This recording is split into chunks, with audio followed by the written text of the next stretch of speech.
नमस्कार दोस्तों। महाराष्ट्र में विधानसभा चुनाव की तारीखों का ऐलान हो गया है और सियासी शंखनाद से पहले ही महाराष्ट्र में शहमाद का खेल भी जारी है। एक ओर महायुति है तो दूसरी ओर महाविकास आघाड़ी है और महाराष्ट्र की सत्ता में अभी एकनाथ शिंदे के नेतृत्व में महायुति की सरकार है। हालांकि लोकसभा चुनाव के नतीजों से महाविकास आघाड़ी का जोश हाई है और फिलहाल अगर देखा जाए तो महायुति या फिर महाविकास आघाड़ी में मुख्यमंत्री का चेहरा कौन होगा सीधे तौर पर डिसाइड नहीं है।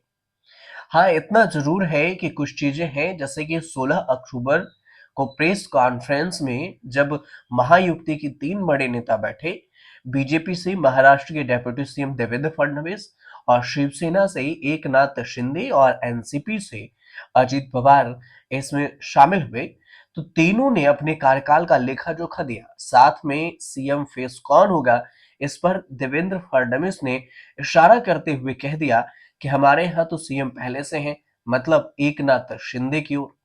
इस लेखा जोखा में एमवीए पर ये तीनों ने हमला भी बोला और प्रेस कॉन्फ्रेंस में अपनी पार्टी की तरफ से विपक्ष से पूछा कि आखिर एमवीए का कौन होगा सीएम फेस, ये बताना चाहिए शरद पवार को। एक तरफ हरियाणा में कांग्रेस की हार का मजाक महाराष्ट्र में बनाया जा रहा है, तो दूसरी तरफ देखा जाए तो देवेंद्र फडणवीस कांग्रेस को कुदेर कर अपना घाव और दर्द को कम करने की कोशिश कर रहे हैं। ये इसलिए भी मैं आपको बता रहा हूं क्योंकि महाराष्ट्र में भी महायुति की सरकार है और मुख्यमंत्री एकनाथ शिंदे है। सबसे बड़ी पार्टी वहां पर बीजेपी है और बीजेपी से देवेंद्र फडणवीस डेप्यूटी सीएम है। ऐसे में सियासी गलियारों में एक सवाल है कि क्या इस बार अगर महायुति की सरकार बनती है तो देवेंद्र फडणवीस महाराष्ट्र के सीएम होंगे। फिलहाल इस सवाल का जवाब खुद देवेंद्र फडणवीस ने दे दिया और इतना इशारा कर दिया कि एकनाथ शिंदे की अगुवाई में ही महाराष्ट्र में विधानसभा के चुनाव हम लड़ेंगे। फाइनल तौर पर और आला कमान ने अभी तक तो इस बात की जानकारी नहीं दी, ना ही ये कहा, लेकिन फिलहाल कांग्रेस ने भी सीएम के फेस का सवाल उछाल दिया। महाराष्ट्र से कांग्रेस के राज्यसभा सांसद हैं इमरान प्रतापगढ़ी और उन्होंने चुनाव के तारीखों की घोषणा के साथ ही बीजेपी पर सवाल दाग दिया कि बीजेपी बताए कि क्या महाराष्ट्र में एकनाथ शिंदे के चेहरे पर ही महायुति चुनाव लड़ेगी। मतलब दोनों तरफ से सीएम फेस को लेकर लड़ाई है। हालांकि देवेंद्र फडणवीस के पास कोई और रास्ता भी नहीं है, ये इच्छा रखते हुए कि सबसे बड़ी पार्टी के नेता होने के बाद भी महाराष्ट्र में सीएम नहीं बन सके। तो वही दूसरी तरफ एकनाथ शिंदे बीजेपी के लिए मजबूरी है, क्योंकि शिंदे के बिना सरकार बना नहीं पाती महायुति। इसलिए महायुति में शिंदे जरूरी है। ये सभी जानते हैं कि महायुति ही बीजेपी ही सियासी तौर पर सबसे बड़ा भाई है। महायुति में बीजेपी महाराष्ट्र की सत्ता की चाबी वापस रखने के लिए बीजेपी को एकनाथ शिंदे के शिवसेना के साथ ही गठबंधन करके सरकार चलानी पड़ रही है। उस वक्त भी लोग आश्चर्यचकित रह गए थे जब करीब 105 विधायकों वाली बीजेपी ने 40 विधायकों वाले शिवसेना के एकनाथ शिंदे को मुख्यमंत्री बना दिया था। लोग सोच में पड़ गए थे।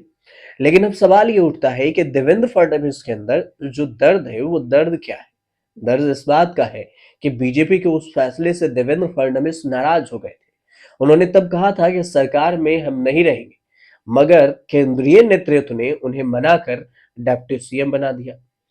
उससे पहले सियासी गलियारों में ये चर्चा थी कि अगर एकनाथ शिंदे उद्धव गुट वाले शिवसेना से बगावत करते हैं तो महायुति की सरकार बन सकती है और देवेंद्र फडणवीस मुख्यमंत्री बनेंगे, मगर ऐसा कुछ हुआ नहीं। और बीजेपी नेतृत्व ने फ्यूचर को ध्यान में रखकर, भविष्य के ध्यान में रखकर देवेंद्र फडणवीस की जगह एकनाथ शिंदे को मुख्यमंत्री बना दिया। इसके पीछे चाल क्या थी वो आपको बताते हैं। सबसे बड़ी वजह ये थी कि बीजेपी मुख्यमंत्री के सहारे मराठा वोटरों को साधने की कोशिश कर रही थी। उस वक्त महाराष्ट्र मराठा में आंदोलन की आग लगी हुई थी और महाराष्ट्र में करीब 30% मराठा वोटर हैं। साथ ही जाति को भी ध्यान में रखा गया। देवेंद्र फडणवीस ब्राह्मण है और देवेंद्र फडणवीस ब्राह्मण की जगह मराठा नेता एकनाथ शिंदे को सीएम बनाकर बीजेपी ने मराठा आंदोलन की आग को कम कर दिया। उधर मराठा भी और इधर ब्राह्मण भी दोनों एक साथ हो गए। बाद में इस गठबंधन में एनसीपी को भी, जो एनसीपी को तोड़कर एक नई एनसीपी लेकर आए अजित पवार, उन्हें भी बीजेपी ने शामिल कर लिया। देवेंद्र फडणवीस को भरोसे में रखा और अजित पवार को डेप्टी सीएम बना दिया। जैसे कि महाराष्ट्र में एक सीएम दो डेप्टी सीएम, जो बीजेपी का नया फॉर्मूला है कि हर जगह पर एक सीएम दो डेप्टी सीएम बनाओ, जैसे उत्तर प्रदेश में भी हुआ, वैसा ही महाराष्ट्र में भी उन्होंने कर दिया। अब जो अनुमान लगाए जा रहे हैं कि महायुति अभी सीएम फेस पर अपना पत्ता खुलकर नहीं खोलेगी। इशारों की चाल, फडणवीस का दर्द और एकनाथ शिंदे की मजबूरी के सहारे ही महायुति चुनाव लड़ेगी। ठीक वैसे ही जैसे एमवीए कह रही है कि जीत के बाद सीएम फेस का फैसला होगा।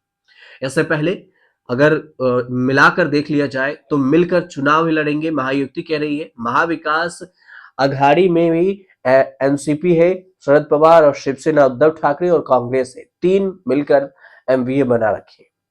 इस बार का चुनाव इसलिए भी खास है क्योंकि महाराष्ट्र में अब तक दो प्रमुख विचारधाराओं की लड़ाई देखने को मिली है। उसमें जातीय गणित हमेशा से रहा है। 2019 में 4 पार्टियां थी, जबकि इस बार 6 पार्टियां हो गई। धर्मनिरपेक्षता और दक्षिण विचारधारा को छोड़ दिया जाए तो अब सीधे लड़ाई बीजेपी के साथ और बीजेपी के विरुद्ध, इसी दो चीजों में बट गई है। इसकी वजह ये विचारधारा का ध्रुवीकरण भी है। अब देखना यह होगा कि महाराष्ट्र में महाविकास अघाड़ी और एमबीए की जो है महायुति, इन दोनों के बीच में जो लड़ाई होती है उसमें क्या कुछ नया समीकरण निकलकर सामने आता है। हालांकि चुनाव के तारीखों का ऐलान हो गया है और इसके साथ ही अब ये पता करना होगा कि चुनाव में महाराष्ट्र की जनता किसे चाहती है। महाराष्ट्र में 20 नवंबर को वोटिंग होंगे और 23 नवंबर को नतीजे आएंगे। फिलहाल आपको ये वीडियो अच्छी लगी हो तो चैनल को सब्सक्राइब जरूर कर लीजिए।